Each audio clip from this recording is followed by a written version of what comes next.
tuned to BNN, the Bad News Network. Hello, I'm Norman B. This is a BNN special report on the Georgia crisis. As we were leading up to the Olympics, everybody in the world was paying attention to whether George Bush is going to go and what he's going to do. Here's what happened. Somebody in the United States downloading the homepage of the president of Georgia and doing it again a second later, and doing it again a second later. This is a $40 kit that anyone can buy over the internet. Someone did this to the president there. It seems like someone was trying to cripple their office, and indeed did hurt the office a lot.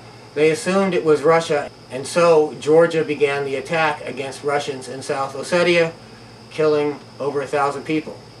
Russia has been surrounded, hemmed in, the United States was at war with overwhelming force in Afghanistan and Iraq, and now threatening to put missiles into Poland. Worst of all, what they've done in Georgia. I've got to give you the historical background so that you'll understand what happened in Georgia. We often hear propaganda mentioning the death of communism or the death of socialism, but an idea cannot die. These far right-wing governments that were in these countries, although our propaganda calls them far left-wing, reformers that were locked up under the repressive regimes were called liberals. They were left-wing reformers. And so it was in Georgia. The reformer Gamsakhurdia was locked up. He was a political prisoner under the Soviet regime. The United States encouraged Georgia to seek its freedom from Russia, to seek its independence from the Soviet Union, and to form a new country. After Georgia declared its independence from the Soviet Union, Georgia elected Gamsakhurdia president. He had been a political prisoner. He was a liberal reformer. 85% of the people in Georgia voted for Gamsakhurdia. Then later, Shevardnadze invaded with the Russian army. United States propaganda acted like Shevardnadze was the defender of democracy. They called Gamsakhurdia the separatist. He was elected by 85% of the people. Shevardnadze pursued him to the ends of Georgia, and of course, the elected president was killed. People who had been loyal to Gamsakhurdia still fought. Well, they were called separatists all this time. They were called enemies of the state. The United States put in this plan of making this oil pipeline go through Georgia. The oil comes from Baku, which is not in Georgia. The oil goes to other countries such as Burma. But a lot of oil companies make money off of this exchange, and these oil companies pay for the campaigns of politicians in the United States.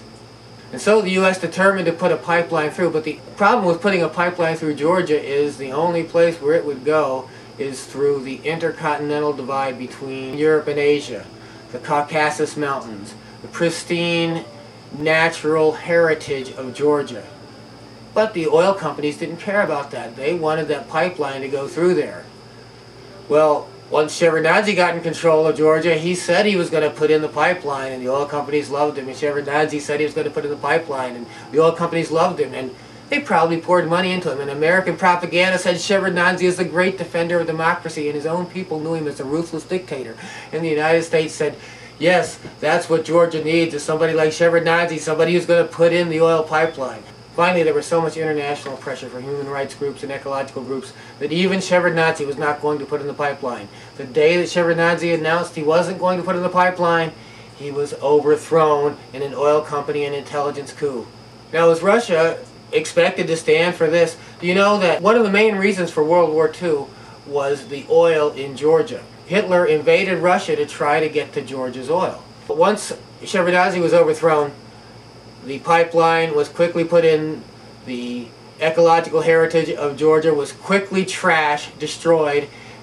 Of course, now that pipeline is a target for future wars, and since all of that oil, which was going to Russia before, is now going out of Russia, the strategic imperative for its own national security, Russia has to take that oil. They will take that oil eventually. And the United States to say, well, I'm drawing a line here, and Russia steps over it. Oh, well, you're stepping over it? Well, then I'm going to draw another line here, and then Russia steps over it. It just makes the United States look stupid and weak.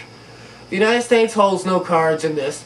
threatening Russia is wrong. The United States has been wrong in this Georgia affair all along. They didn't support the democratic government of Georgia. They've only supported this coup-installed government that's there only for the oil interests of people in other countries. You know, the day that that oil started going to Burma, they started killing those monks. These oil companies have no right to Georgia's territory. They have no right to that oil. They have no right to put us at war over oil. George Bush and Osama bin Laden, Vladimir Putin, and Ahmadinejad, Dick Cheney, they're all pleased in their monetary holdings. They all make money every time there's fighting over oil. Anytime an oil pipeline is bombed anywhere in the world, all the oil interests make money. Bush and his contributors, yes, Cheney and his contributors, Osama bin Laden and his contributors, Ahmadinejad and his contributors, Putin and his contributors, every oil man, they all make money every time there's fighting over oil. Don't let these people bring us to fighting over oil. And this oil puppet who's in charge of Georgia, he's interfered in the United States election. After Barack Obama announced that he was considering several people for his running mate, including Joe Biden, the president of Georgia called Joe Biden to Georgia in front of the whole world. Now, either this was interfering in our election, or Obama and Biden were taking part in an elaborate political theater to make us think they were doing something that they weren't. In either case, this was improper. Biden should not have gone to Georgia during that time. It was very irresponsible, and it was done just for political purposes. It allowed a foreign government to interfere in a United States election, and this should never be taken lightly. Have a nice day. Other eyes smile tenderly, still in peaceful dreams I see.